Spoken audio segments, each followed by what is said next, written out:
Aujourd'hui, juste aujourd'hui. Le soleil effleurait à peine les sommets de l'Est lorsque le maître Ren marchait pieds nus dans le jardin du temple, sentant sous ses pas la fraîcheur de la terre encore endormie. La brise portait avec elle le parfum des pins anciens et le murmure des bambous qui se balançaient comme s'ils dansaient avec le temps. À ses côtés marchait Dego, un jeune disciple arrivé au temple il y avait déjà 4 hivers, les yeux pleins de questions et le cœur avide de percer les secrets de la voie. Ce matin-là, sans l'avoir prévu, sans rituel ni annonce, le maître Ren rompit le silence de l'aube. « Dego. Sais-tu quel jour nous sommes ?» Le jeune homme, un peu surpris par cette question si banale, répondit avec timidité. « Nous sommes mardi, maître. » Ren sourit. « Je ne t'ai pas demandé cela. Je t'ai demandé si tu sais quel jour nous sommes. » Dego fronça les sourcils, cherchant le sens caché de cette question. Le maître s'arrêta devant un vieux cerisier, posa une main sur son écorce craquelée et soupira doucement. « Aujourd'hui, juste aujourd'hui. Il n'y a aucun autre jour que tu puisses vivre. » Dego baissa les yeux. Depuis des mois, il ressassait les erreurs de son passé et redoutait l'examen qu'il devrait affronter à la fin de sa 5e année. Il avait étudié les sutras avec discipline et était resté silencieux dans le zendo. Mais son esprit continuait de voyager, pris entre hier et demain. « Maître, comment vit-on juste aujourd'hui ?» Ren ne répondit pas immédiatement. Il reprit sa marche. Dego le suivit en silence, jusqu'à l'étang de pierre où les carpes glissaient lentement, comme flottant dans un rêve ancien. « Observe les poissons, Dego. » Ren montra du doigt, sans regarder. Ils n'ont pas d'horloge. Ils ne se demandent pas si demain il pleuvra, ni s'ils ont assez nagé hier. Ils nagent. Parce qu'ils n'ont rien d'autre à faire, que nager, maintenant. Dego contempla la scène. Un petit poisson fit un tour sur lui-même, comme s'il répondait au geste du maître. Puis il disparut dans les ombres liquides du fond. Et nous, maître? Pouvons-nous vivre ainsi, sans penser? Ren sourit, sans dureté ni moquerie. Il ne s'agit pas de ne pas penser. Il s'agit de ne pas s'y accrocher. La pensée est comme le vent, elle vient et elle repart. Mais toi, tu es le ciel. Si tu l'oublies, tu cours après chaque nuage qui passe, et tu oublies l'espace qui les contient. Le soleil se levait pleinement entre les arbres. Les ombres des feuilles dansaient sur le visage de Dego. Quelque chose en lui commençait à comprendre, non depuis l'intellect, mais depuis un abandon plus profond. Une compréhension sans mots. Alors, si aujourd'hui est tout ce qui existe, que faire avec ce qui fait encore mal d'hier? Ren s'assit sur une pierre plate et toucha le sol de sa paume ouverte. Quand tu touches le sol, est-ce celui d'hier qui te soutient? Non. Seulement celui-ci. Il ferma les yeux quelques instants, dans un geste paisible. De la même manière, la douleur d'hier n'a pas de forme dans cet instant. Elle ne vit que si tu l'amènes ici, encore et encore. Mais tu peux la laisser là. Ici, maintenant. Dego s'assit face à lui, et pendant un long moment, aucun des deux ne dit un mot. Le vent glissait entre les branches, les corbeaux croassaient au loin, et une feuille tomba juste entre eux, comme pour confirmer en silence ce qui venait d'être dit. Ren la ramassa et la déposa dans la paume de Dego. Cette feuille, elle est tombée juste maintenant. Pas avant. Pas après. Juste aujourd'hui. Juste maintenant. Et pour la première fois, le jeune homme ne sentit pas le besoin de comprendre. Il se contenta de tenir la feuille. Et de la regarder. Comme si elle était la seule chose qui existait au monde. Parce qu'elle l'était. La journée avançait lentement au temple. Le son de la cloche de bronze marqua le début des tâches quotidiennes. Certains moines balayaient déjà les sentiers de pierre avec des balais de bambou. D'autres, dans la cuisine, allumaient le feu sous les marmites, laissant la fumée s'élever dans l'air du matin comme un encens sans nom. Tout se déroulait avec la même cadence depuis des siècles, sans hâte, sans pause. Dego marchait, la feuille sèche encore dans la main. Il la regardait comme si c'était un message secret. Il ne cherchait pas à le déchiffrer. Il la tenait simplement. Pour la première fois, sans l'anxiété de devoir comprendre. En se dirigeant vers le potager, il se rappelait les paroles du maître. La pensée est comme le vent, toi tu es le ciel. Il se demanda alors combien de fois il avait confondu les nuages avec la totalité. Combien de fois il avait cru être ce qu'il ressentait, ce qu'il pensait, ce qu'il craignait. Et pourtant, il était là, tenant une feuille, respirant, sans fardeau, sans but. Présent. Au potager, l'attendait sœur Kiyo, une vieille nonne aux cheveux blancs et au dos voûté, mais avec les yeux les plus vifs qu'il ait jamais vus. Elle parlait peu. Elle travaillait en silence, et chaque fois qu'elle disait quelque chose, c'était comme une pierre jetée dans un étang paisible, les ondes résonnaient longtemps. « Tu es en retard aujourd'hui, Dego, dit-elle sans le regarder, tout en arrachant les mauvaises herbes avec une précision chirurgicale. Je me suis arrêté avec le maître Ren, répondit-il en s'accroupissant pour l'aider. Alors tu n'es pas en retard, répliqua-t-elle avec un demi-sourire. Tu arrives juste au moment où tu dois arriver. Ils passèrent des heures sous le soleil, sans parler davantage. La terre noircissait leurs mains, mais elle apaisait aussi leur âme. Chaque graine plantée, chaque racine retirée, était une forme de méditation. Une manière d'habiter pleinement l'instant. À un moment donné, Dego resta immobile, le regard perdu dans le balancement des feuilles du prunier. Sœur Kiyo, t'es-tu déjà repentie de quelque chose? Elle posa le bol d'eau, s'essuya les mains sur son tablier de lin, et le regarda de côté. Bien sûr. Mais le regret est une forme subtile d'attachement. On s'accroche à ce qui ne peut plus être, comme si le passé était un tissu que l'on pouvait encore broder. Elle fit une pause, puis montra une parcelle de terre vide. Cette terre a été occupée par des citrouilles la saison dernière. Elles ne sont plus là. Je ne peux pas continuer à penser à elles si je veux planter des navets maintenant. Ce qui a été, nourri. Mais ne revient pas. Dego acquiesça. Il sentait encore en lui une petite peur, un œuf formé par des décisions dont il ne savait pas si elles avaient été justes. Mais chaque parole des anciens moines si simple, si directe dénouait lentement ce lien. En revenant au temple, à la tombée du jour, il vit le maître Ren assis sur le perron, en train de servir le thé. Il s'approcha sans rien dire, et Ren lui tendit une tasse. « Que as-tu appris aujourd'hui, Dego ?» Le jeune homme tint la tasse entre ses mains. La vapeur montait comme une prière silencieuse. « J'ai appris que le passé est une terre où ne poussent plus de graines. Et que le thé ne peut être bu que tant qu'il est chaud. » Ren acquiesça, satisfait. « C'est justement pour cela que nous le servons maintenant. » Ils burent en silence. La nuit tomba sans cérémonie. Les étoiles s'allumèrent comme des lanternes oubliées. Et tout reprit son rythme habituel, naturel, simple, parfait. Juste aujourd'hui. Cette nuit-là, le ciel était dégagé. Le silence recouvrait tout comme une couverture de soie, et seul le coassement lointain de quelques grenouilles rappelait au monde qu'il était encore éveillé. Dego marchait sur le sentier de gravier qui menait au pavillon de méditation. Dans sa poitrine, quelque chose de nouveau commençait à germer.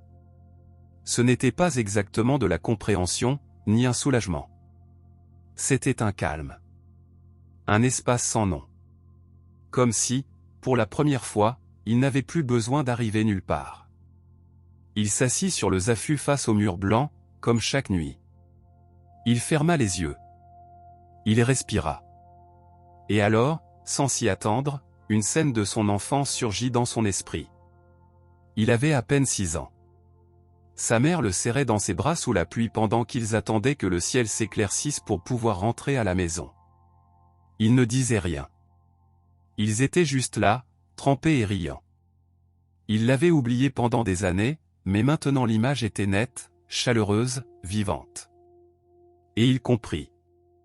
Il comprit que beaucoup des plus beaux instants de sa vie n'avaient jamais été planifiés. Ce n'étaient ni de grands événements, ni des victoires, ni des moments de gloire. C'étaient des secondes simples, vécues sans résistance, sans attente, sans vouloir les changer. Juste vécues. Quand il termina sa méditation, bien après minuit, il marcha jusqu'au puits du temple. L'eau reflétait le ciel sombre, et la lune semblait sommeiller entre les ondulations. Il but un bol lentement. Chaque gorgée était comme une bénédiction. Il ne se sentait plus coupable des décisions non prises, ni inquiet de ce qui n'était pas encore arrivé. Il était simplement. Le matin suivant, comme toujours, commença par le bruit sec du bâton de bois frappant le mokuji. Le chant des sutras s'éleva à travers les couloirs, entre les colonnes de cèdre rouge et les pierres humides de la cour. Mais quelque chose était différent. Ni le temple, ni le chant, ni les visages sereins des moines. Quelque chose en Daigo avait basculé. Il avait lâché la corde invisible qui l'attachait à elle, après, et à elle, avant. Plus tard, alors qu'il puisait de l'eau à la rivière pour la cuisine, il croisa Jinen, un moine d'âge moyen, connu pour sa rigueur. Jinen parlait rarement d'autre chose que des tâches. Mais ce jour-là, il observa Daigo un instant et dit « N'ont-on pas à changer, Daigo ? On n'entend plus celui qui court après quelque chose. » Le jeune homme sourit. « Peut-être que je ne cours plus. » Jinen le regarda quelques secondes encore, puis, comme si cela suffisait, reprit son travail sans ajouter un mot. Cet après-midi-là, Daigo demanda la permission de rester seul dans le jardin intérieur du temple, où les bonsaïs étaient taillés avec soin et chaque pierre avait sa place. Il s'assit sur un banc sous l'érable rouge. Là, il respira simplement. Il ne méditait pas. Il ne priait pas. Il n'attendait aucune révélation. Il laissait simplement le moment le traverser, comme le vent entre les tiges. Un pétale tomba sur son épaule. Il ne le repoussa pas. Il le laissa là, comme un rappel silencieux que, même sans rien faire, tout se produit. Juste aujourd'hui, murmura-t-il. Et en le disant, ce n'était ni une phrase, ni un mantra. C'était une certitude. Une expérience vécue. Une clé qui ouvrait des portes invisibles à l'intérieur de lui. Ce jour se termina comme tous les autres. Mais en lui, quelque chose avait commencé à fleurir. Et cela ne pourrait plus jamais se faner. Dans les jours qui suivirent, Daigo cessa de compter les jours. Non pas parce qu'il les oubliait, mais parce qu'il n'en avait plus besoin. Le calendrier accroché dans la salle d'études lui paraissait désormais une simple décoration, des feuilles qui tombaient comme celles de l'automne, marquant un temps qui ne gouvernait plus son intérieur. Le jeune homme se consacrait aux tâches simples avec plus de présence. Couper du bois. Balayer les feuilles. Nettoyer les bols. Moudre le riz. Et dans chaque geste, dans chaque répétition, il découvrait une immensité qui auparavant lui échappait. Il n'avait pas besoin de changer ce qu'il faisait. C'était lui qui changeait. Et pour cette raison, tout semblait différent. Un matin, alors qu'il récoltait de la mousse sur le mur nord du temple, il vit Ren l'observer depuis la galerie. Le maître ne dit rien. Il inclina simplement la tête avec un sourire discret. Ce geste, si minime, emplit Daigo de gratitude. Pas pour avoir été vu, mais pour s'être senti compris sans un mot. Ce soir-là, Ren l'invita à marcher sur les sentiers de montagne, au-delà des limites du temple. C'était rare, et Daigo comprit que c'était un moment spécial. Ils s'enfoncèrent sous les grands arbres, et pendant longtemps, seul le son de leurs pas et le chant des insectes accompagnaient leur marche. En arrivant à une clairière, le maître s'arrêta. « C'est ici que mon maître m'emmenait. Il me faisait m'asseoir ici chaque fois que je me perdais dans mes pensées. » Daigo regarda autour de lui. La clairière était simple. Une pierre lisse au centre. Un arbre tordu sur le flanc. Et pourtant, tout semblait contenir une vérité non dite. Ren s'assit sur la pierre et montra le ciel. « Tu vois ces nuages ? Aucun ne reste. Aucun ne lutte pour rester. Ils se déplacent, avec le vent, l'humidité, le soleil. Certains durent plus longtemps. D'autres se dissipent plus tôt. Mais tous, absolument tous, disparaissent. Ils se tuent. » Puis ajouta. « Ainsi sont nos émotions, nos idées, nos objectifs. On s'y accroche comme s'ils étaient permanents, mais ce ne sont que des nuages. Daigo écoutait attentivement. Il ne voulait pas interrompre. Il ne voulait pas analyser. Il laissait simplement les paroles tomber en lui comme la pluie. Mais il y a quelque chose qui demeure, Daigo. Quelque chose qui ne change pas avec le vent. Qu'est-ce que c'est, maître? Ren ferma les yeux. La conscience qui observe.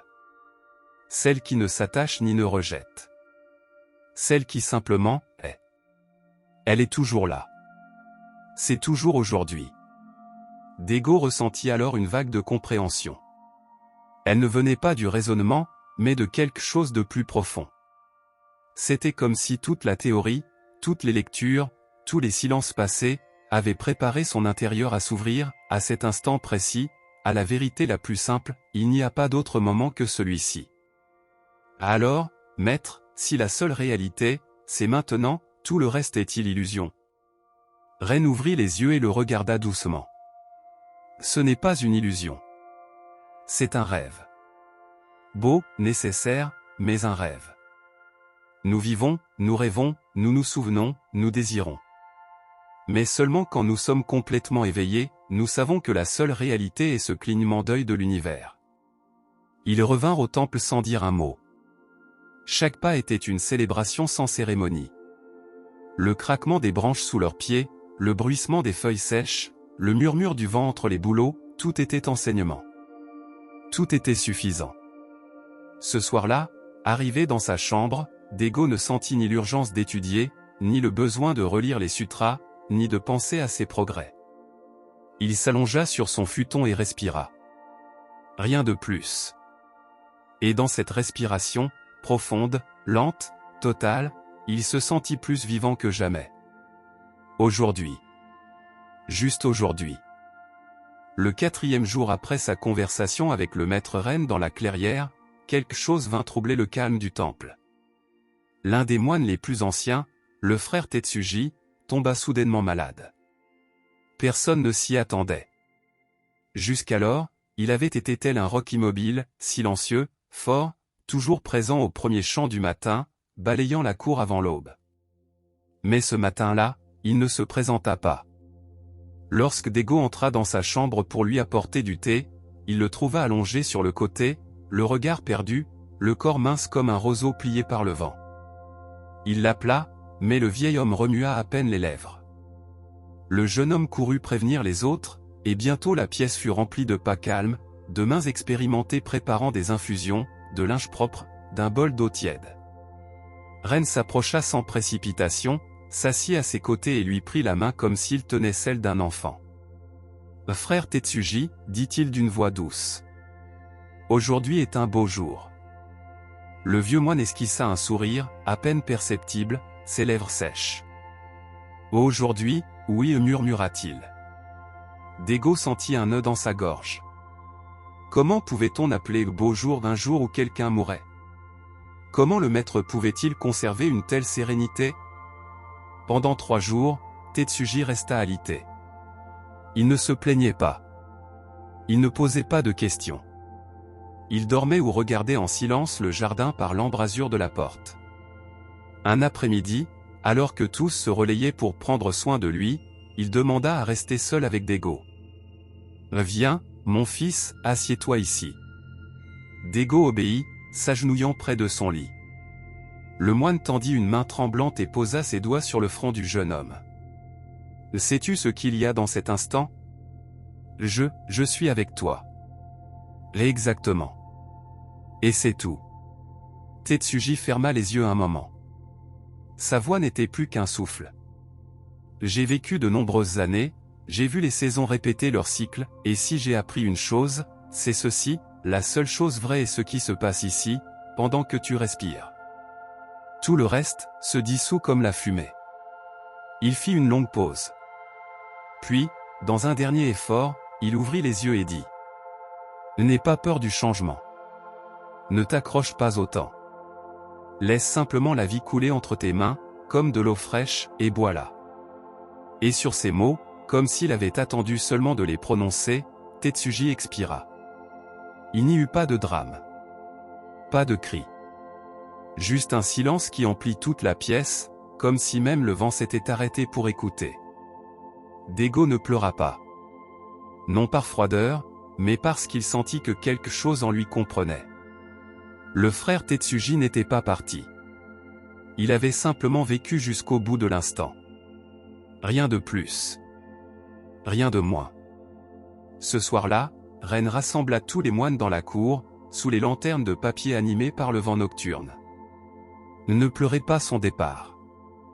N'allumez pas d'encens pour ce qui fut. Allumez votre attention pour ce qui est. Honorez son passage en vivant pleinement cet instant. Aujourd'hui seulement. Les moines s'inclinèrent. Le silence revint. Mais cette fois, c'était un silence rempli de vie. Non d'absence. Dans sa chambre, Daigo écrivit une seule ligne dans son carnet. Je ne peux retenir même pas mon prochain souffle. Mais je peux l'honorer. Il referma le carnet. Éteignit la lampe à huile. Et dans l'obscurité, il sentit qu'il ne lui manquait rien. Tout était exactement comme cela devait être. Aujourd'hui. Rien qu'aujourd'hui. Les jours ont suivi leur cours sans effort, comme une rivière qui ne se demande pas où elle coule. Après la mort de Tetsuji, le temple ne s'est pas plongé dans le deuil ni dans les lamentations. Il est devenu, si ce n'est plus silencieux. Mais c'était un silence vivant, fertile, comme la terre après la pluie. Chaque moine, à sa manière, semblait porter en lui une flamme discrète allumée par la présence encore palpable de l'aîné. Daigo retourna à ses tâches quotidiennes, mais quelque chose dans sa démarche avait changé. Ses mains étaient les mêmes, son pas aussi, mais son regard avait changé. Il ne cherchait plus le but de chaque chose. Il s'y abandonnait simplement. Et dans cet abandon total, il trouvait du sens. Un matin, alors qu'il balayait la cour centrale, il trouva une plume blanche sur les pierres. Il se baissa et la ramassa avec précaution. Elle n'appartenait à aucun oiseau commun de la région. Elle était légère comme un souffle, presque éthérée. Autrefois, il aurait voulu l'interpréter comme un signe, s'accrocher à son symbolisme. Mais maintenant, il l'observa seulement calmement, comme on regarde un nuage ou une feuille flotter. Puis, il la laissa partir avec le vent. « Pourquoi l'as-tu laissé s'envoler » demanda une voix derrière lui. C'était la moniale Kiyo, les mains croisées dans le dos. « Elle ne m'appartenait pas, répondit Daigo. Elle ne me demandait pas non plus de la garder. » Kiyo hocha la tête, satisfaite. « Très bien. Parfois, la chose la plus généreuse que nous pouvons faire avec quelque chose, c'est de ne pas la garder. » Elle reprit son chemin sans plus. Et Daigo recommença à balayer. Ce soir-là, le maître Ren s'assit à côté de lui dans le pavillon des saules. Tous deux regardaient l'étang. Le soleil descendait lentement, teignant l'eau de tons ambre et or anciens. « Et que as-tu appris cette semaine, Daigo » Le jeune homme réfléchit un instant. Il ne voulait pas répondre de la mémoire, ni de l'esprit. « J'ai appris que la mort n'est pas une fin, mais une continuation sans forme. » Ren le regarda du coin de l'œil. « Et cela te fait-il peur » ? « Non. Ce qui me faisait peur, c'était de ne pas vraiment vivre. » Le maître acquiesça, touchant la surface de l'étang du bout des doigts. De douces ondulations se propagèrent jusqu'au bord. « Et tu vois ? Chacun de tes actes laisse une trace, même si tu ne la vois pas. Mais tu n'as pas besoin de poursuivre la trace. Il suffit d'être clair dans le geste. » Ils gardèrent le silence. Une feuille flotta sur l'eau. Le jour s'en allait. Cette nuit-là, Daigo retourna méditer dans le zendo. Mais il ne le fit pas comme avant, en attendant quelque chose. Il s'assit simplement. Parce que le moment le lui offrait. Parce qu'il n'y avait aucun autre endroit où être. Au milieu du silence, une phrase surgit dans son esprit, mais il ne la pensa pas, elle apparut simplement. L'instant est un temple. Entre pieds nus. Il ressentit une immense tendresse pour tout ce qu'il avait un jour rejeté. Pour chaque erreur, chaque peur, chaque geste d'impatience. Comme s'il pouvait maintenant tous les embrasser et leur dire « Merci de m'avoir amené jusqu'ici ». À la fin de la méditation, il n'alluma pas de lampe ni ne chercha la compagnie. Il marcha lentement jusqu'à la terrasse donnant sur le jardin de pierre. Il s'assit et contempla la nuit sans essayer de la nommer. La lune s'élevait au-dessus des toits, ronde et sans effort, comme si elle avait toujours été là. Et dans sa poitrine, quelque chose d'aussi simple qu'immense commença à fleurir, une joie sans cause. Pas une joie excitée. Pas d'euphorie. Juste la pure félicité d'être vivant. Maintenant. Ici. Aujourd'hui. Juste aujourd'hui. Au fil des lunes, Dego devint plus qu'un simple disciple. Non pas parce qu'il avait reçu un titre ou une reconnaissance, mais parce que les autres commencèrent à chercher sa compagnie dans les moments d'inquiétude. Il ne parlait pas beaucoup plus qu'avant, mais quand il le faisait, chaque mot semblait jaillir d'une racine profonde, arrosé par la quiétude. Un matin, le plus jeune des novices, Akio, s'approcha de lui alors qu'il ramassait des feuilles mortes près du mur nord. « Frère Dego, que dois-je faire quand mon esprit ne se tait pas ?» Dego s'arrêta, regarda le petit, et lui demanda. « Que fais-tu quand un oiseau chante ?» Akio réfléchit. « Je l'écoute. Ou parfois, je ne fais pas attention. » Dego sourit. L'esprit est pareil. Il chante. Il crie. Parfois il braille. D'autres fois, il reste silencieux. Toi, tu dois juste l'écouter ou le laisser être. Tu n'as pas besoin qu'il se taise pour être en paix. Tu as juste besoin de ne pas le confondre avec toi. Akio ne comprit pas tout à fait. Mais quelque chose dans son corps se détendit. Comme si ne pas avoir la réponse exacte était aussi acceptable. Ainsi, Dego commença à devenir, sans le chercher, un refuge pour les autres. Non pas parce qu'il en savait plus, mais parce qu'il ne s'accrochait plus. Et cela, en soi, était libérateur pour ceux qui l'entouraient. Un jour, Ren l'appela dans sa chambre. C'était rare qu'il le fasse en privé. Quand Dego arriva, il trouva le maître face à une calligraphie qu'il venait de finir. « Que vois-tu ici ?» demanda-t-il en montrant le parchemin. Dego s'approcha. Le kanji était simple. Un seul mot, maintenant. Je vois ce que j'ai toujours vu. Mais maintenant, je le ressens différemment, dit Dego. Ren lui offrit un pinceau. Alors écris-le toi-même. Dego prit le pinceau. Il le trempa dans l'encre, respira, et traça le même caractère. Mais son trait était différent, plus ouvert, plus rond, comme s'il n'y avait aucune urgence à le finir. À la fin, le maître observa. Ce kanji d'Iren ne peut pas être copié. Chacun le fait à sa façon. Parce que le maintenant de chacun est unique. Ils gardèrent le silence. Ren roula les deux parchemins, le sien et celui de Dego, et les posa côte à côte sur la table. Le mien est du maître que j'étais. Le tien, du maître que tu es en train de devenir. Dego baissa la tête en signe de gratitude, mais le maître leva la main pour l'arrêter. Ne t'incline pas devant moi, Dego. Incline-toi devant cet instant. Car c'est lui seul qui t'a amené ici. Cette nuit-là, la pluie tomba comme un long soupir sur les toits du temple. Dego marcha pieds nus dans les couloirs ouverts. Le froid de la pierre sous ses pieds était réel, mais pas désagréable.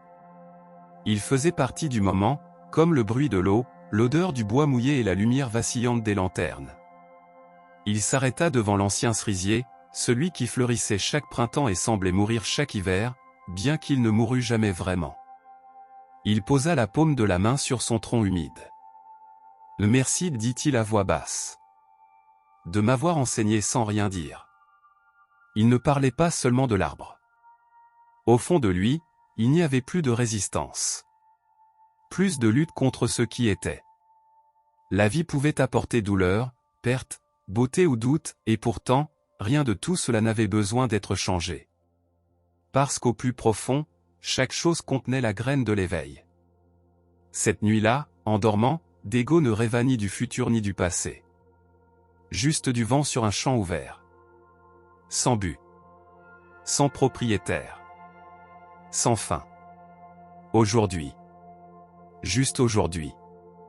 Les cerisiers ont refleuri une fois de plus. Comme ils l'avaient fait l'année précédente. Comme ils le feraient l'année suivante. Mais quelque chose était différent. Pas dans l'arbre. Dans le regard de celui qui le contemplait.